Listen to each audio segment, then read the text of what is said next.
Hi everyone, Richard here at Calvin Wazoo, bringing you another video. And today I am entering a contest that's being offered by a channel, JG Yokohama. Relatively new, I think, to the VC. You should check out his channel. I think you'll enjoy it. And he is celebrating his push to 200 subscribers, which he is already breached that. He is beyond 200 subscribers, so go, go, go. And his contest is, piqued my interest with the questions that he put together. There's just, 4 topics. And so let's get started here. So the first one is to show a few records that, in your collection that are not for everyone. So, an easy classic example someone might pick would be Trout Mask Replica by Captain Beefheart. Certainly is a record that is very challenging for people, even for many people who are Captain Beefheart fans. But, that's kind of the route I'm going to go with my selections. And the first one is this one, An Evening with Wildman Fisher. Got a little bit of glare, there we go. Evening with Wildman Fisher. And you can see the back here, Wildman Fisher, bit of a crazy guy. And you'll see over here, that's Frank Zappa. All right, and these are some of the mothers of invention. This was a discovery of Frank Zappa. On the back of the record, there's a little blurb here where it says, Wildman Fisher is a real person who lives in Hollywood, California. He used to be very shy. He didn't have any friends. One day he decided to be more aggressive. He would write his own songs and sing to people and tell them he wasn't shy anymore. When he did this, everyone thought he was crazy. His mother had him committed to a mental institution twice. So, he would be hanging out on, maybe it was Sunset Boulevard or somewhere around there. You give him a dime and he'd sing a song. And the reason this is the inside of the record. The song Merry-Go-Round is the one that I heard on another compilation, one of those lost leaders that Warner Brothers used to put out, the one called Zapped. And it's borderline screaming, ranting, nonsensical, and there's a lot of nonsensical jibber jabber going on in this album. It is really kind of a sociological study, you might say, of this fellow Wildman Fisher.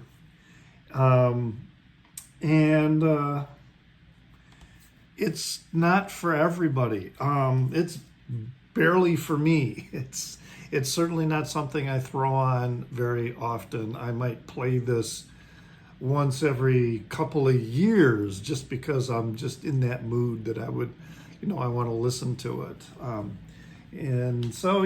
Definitely something that's not for everybody. Something that's a little more mainstream, but not even close to being mainstream, is the band The Residents. And The Residents I first heard about in the 70s, but I never really started picking up anything that they had produced until the last 5 or 6 years. And again, their material is not for everyone. The first one that I ever got was this one, Eskimo, which has a very cool label there.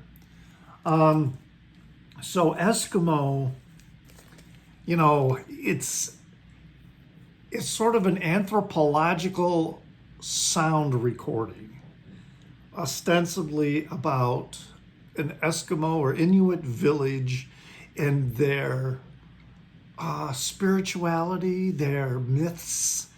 But the whole thing is a myth. There is no real, songs going on in here, but they're really, there's no authentic Inuit material here. This is all fabricated by the residents, but it is just, it's really out there. But it is, to me, really draws you in.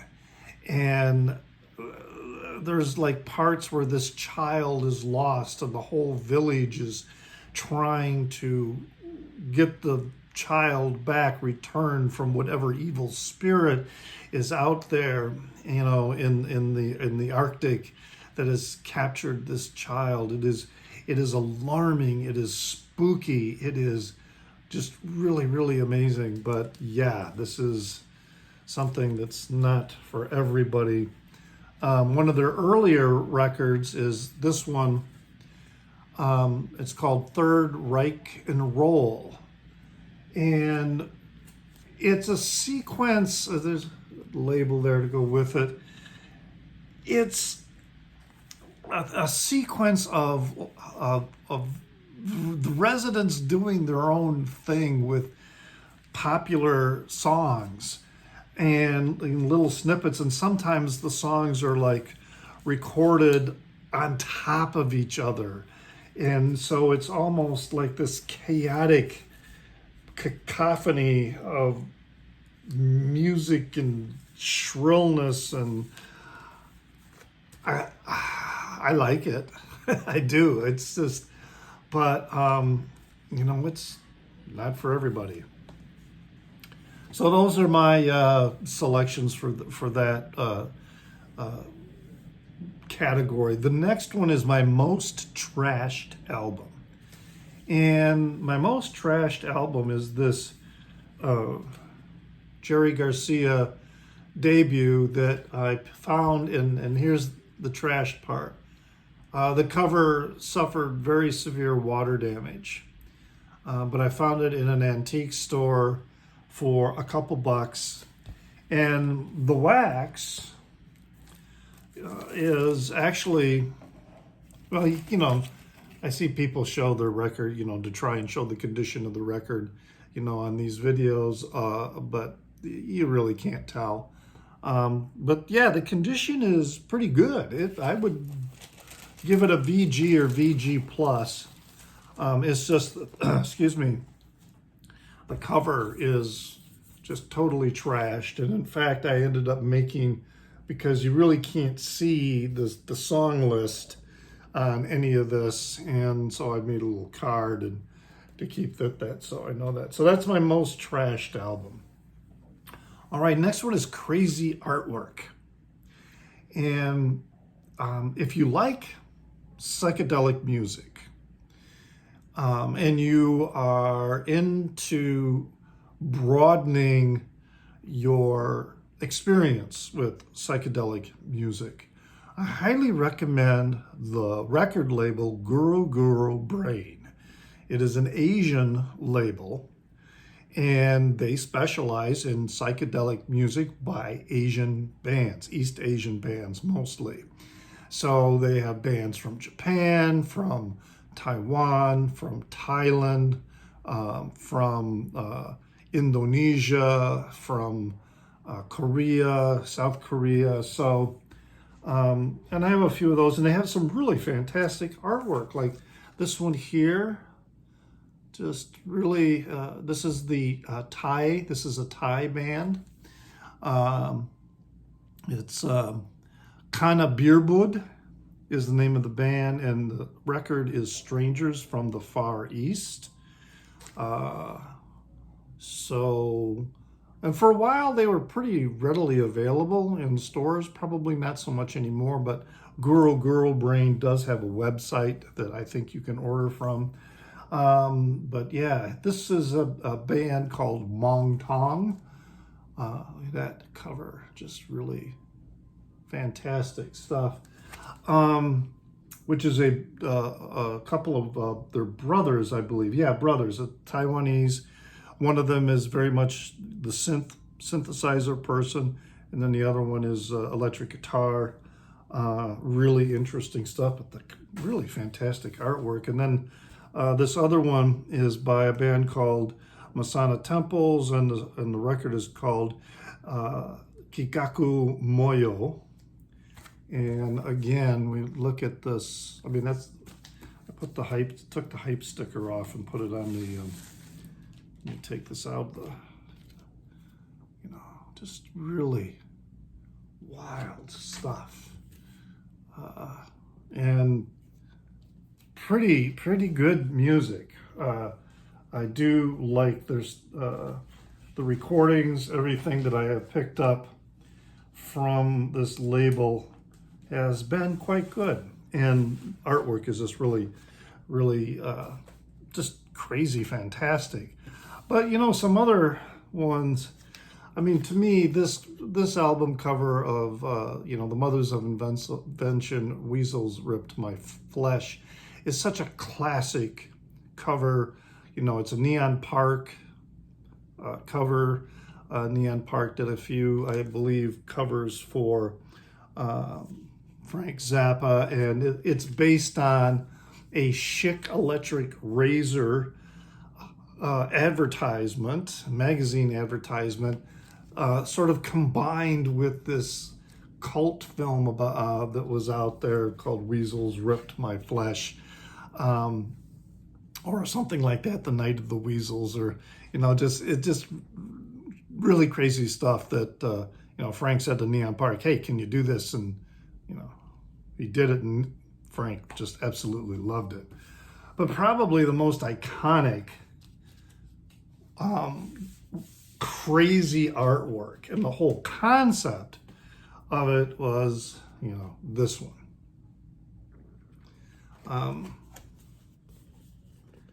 This an amazing, way out there cover, even the inside. Of course, this is King Crimson in the Court of the Crimson King. But you'll notice with this cover also, all right, no text, no text, no text. So it was like, and the record company did not like that. And while the cover was like totally eye-catching and attention-grabbing, because there was absolutely no information, not even anything about who the band is, unless a store put some information on it. It didn't sell well initially, but it has become, to be considered one of the preeminent classic prog rock records of the 20th century. So those are my crazy artwork. I mean, I had some others picked because I thought the artwork was really good, but then I realized, no, this is crazy artwork. Then last is Best Dig Finds. And, recently I made a video where I talked about a Rocky Erickson dig find that, for like $8, I think I bought it for. It didn't have a cover, and normally the record sells for, like $40 or $50. I think I said something higher in that video, but I looked it up again. It was more like $40 to $50. But one of my first dig finds that turned out to be really quite a gem is this one. And if you can see, all right, it's The Sounds of Liberation. Again, this is a record that I knew nothing about, and it was sold without a cover for $1.99. But if you can get or find a copy of this one, now there were two releases of this same one. Both of them are limited. This one I believe it was limited to 500 copies. The album is from 1972. Now, The Sounds of Liberation was a social movement in a band from Philadelphia. So this is not Afro-punk, but Afro-funk style of music, and it's really, really good. And yeah, so I made a little information sheet, on it. And when I bought it, there was one for sale that was without a cover, and they wanted $70 for it. And the ones with a cover, the going price right now is well over $100, more around the $200 range for this record. Now there is an other edition of it out there that is much more expensive. I think it's even approaching $1,000. I haven't looked it up recently. But it's the same recording. It's just a little bit different, and it'll have a different label. But yeah, that's my best dig find, and I still find them. If there are records that I'm looking for that are difficult to find, especially if they're pricey, if I see it without a cover, I'm going to get it because I'm really interested. I would like to have the cover, but I am really interested in getting the record more than anything else. So those are my entries for JG Yokohama's channel. I'll have a link in the Down Under to his channel and the contest format that he presented. So be sure to check him out. And as always, pray for the people inside your head, for they won't be there when you're dead.